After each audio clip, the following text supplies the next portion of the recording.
નોક નોક. કોઈ છે? હું અંદર આવું?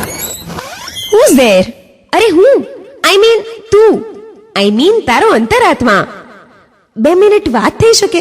ના યાર પ્લીઝ, હમણાં નહીં. મારે પાર્ટીમાં જવાનું છે, મોડું થાય છે. સારું ચલ, તું જઈ આવ, પછી વાત કરીએ. ડબ્બા ખખડવાનો અવાજ આવશે ને ત્યારે હું આવી જઈશ.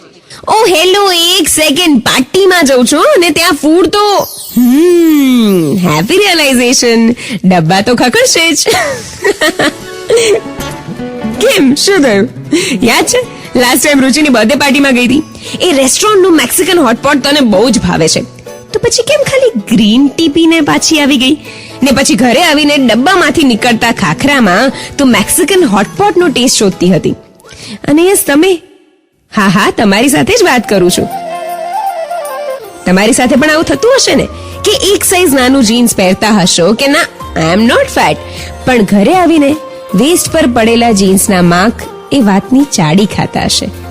મોલમાં શોપિંગ કરતી વખતે ભલે ડબલ એક્સેલની જગ્યાએ એક્સેલ સાઈઝ માંગતા હશો, પણ ત્યાં ચારે બાજુ રહેલા મિરરમાં એ છૂટો પડી ગયેલો એક્સ દેખાતો હશે.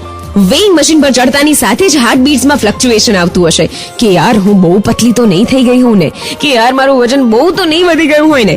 થાય છે ને આવું? તો પછી કેમ જોઈએ છે પેલા એક સાઈઝ નાના જીન્સના માર્ક્સ? ડબલ એક્સેલ માંથી એક્સ ને કેમ કાઢી મૂકવો છે? અને વેઇંગ મશીન પર ચડતાની સાથે ટેન્શન થતું હોય તો કહી દો તમારા હાર્ટને કે ભાઈ તારું કામ બ્લડ પંપ કરવાનું છે, તું એ કર. અને બીજી એક વાત કે આટલા બધા લોકો તમારા માટે શું વિચારે છે ને એના વિચારોના લીધે તમને જે બીજા 1000 વિચાર આવે છે એમાં એક મેઇન વિચાર મિસ થઈ જાય છે. ખુશ રહેવાનો, પોતાની જાતને પ્રેમ કરવાનો વિચાર. સો આ એક વિચારને ઇમ્પોર્ટન્સ આપો and C that I love myself the way I am and I don't care.